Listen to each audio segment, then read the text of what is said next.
কোরবানির দ্বিতীয় দিনেও সকাল থেকে লালবাগের পোস্তায় কোরবানির পশুর চামড়া নিয়ে আসছেন মৌসুমী ব্যবসায়ীরা। আকার ভেদে 400 থেকে 900 টাকায় চামড়া কিনছেন পোস্তার আড়তদাররা। সেখানে রয়েছেন জাবেদ আব্দুল্লাহ, যুক্ত হচ্ছে তার সঙ্গে। জাবেদ, আপনার কাছে জানতে চাই, পোস্তায় আজকেও চামড়ার দাম নেই কেন, কি বলছেন আড়তদাররা?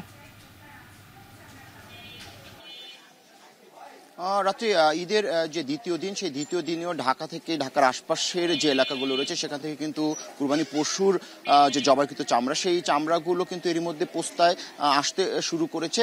তো আমরা দেখেছি যে যারা চামড়া সংগ্রহ করছেন বা মৌসুমী ব্যবসায়ী, মসজিদ, মাদ্রাসার কর্তৃপক্ষ, তারা মূলত ট্রাক ভ্যানে করে চামড়াগুলো এই লালবাগের পোস্তায় নিয়ে আসছেন।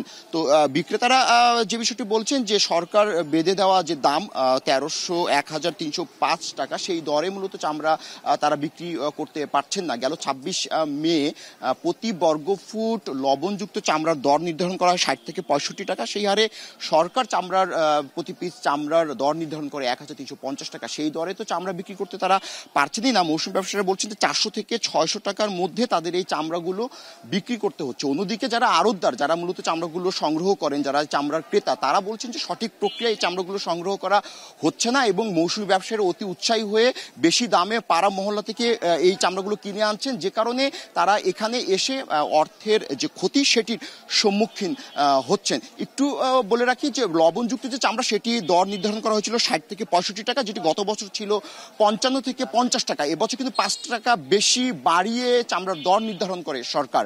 প্রতি বর্গফুট লবণযুক্ত চামড়ার দর ধরা হয় 60 থেকে 65 টাকা। কিন্তু সেই ক্ষেত্রে যারা মৌসুমী ব্যবসায়ী, যারা মূলত এই সময়টা চামড়া পাড়া মহল্লা থেকে কিনে থাকেন, তারা মূলত লবণযুক্ত চামড়া না নিয়ে মূলত কাঁচা চামড়া নিয়ে কিন্তু এই পোস্তায় সেখানে চলে আসছেন, যে কারণে কিন্তু অনেক চামড়া এর মধ্যে পচে গিয়েছে এবং যে নির্ধারিত যে দর সেটি তারা পাচ্ছেন না। আমরা কথা বলার সুযোগ হয়েছিল, তারা বলছেন যে 400 থেকে 500 টাকার মধ্যেই চামড়াগুলো বিক্রি করতে হচ্ছে। এছাড়া আড়তদাররাও কিন্তু তাদের যে সীমাবদ্ধতা রয়েছে, নানান সীমাবদ্ধতা রয়েছে, সেগুলোর কথা জানিয়েছেন। বলছেন যে একটি চামড়া প্রক্রিয়াজাত করতে লবণ, অন্যান্য খরচ দিয়ে 400 টাকার উপরে একটি চামড়ার খরচ পড়ে যায়। সেই ক্ষেত্রে তারাও তাদের প্রতিবন্ধকতার কিন্তু কথা আমাদেরকে জানিয়েছেন।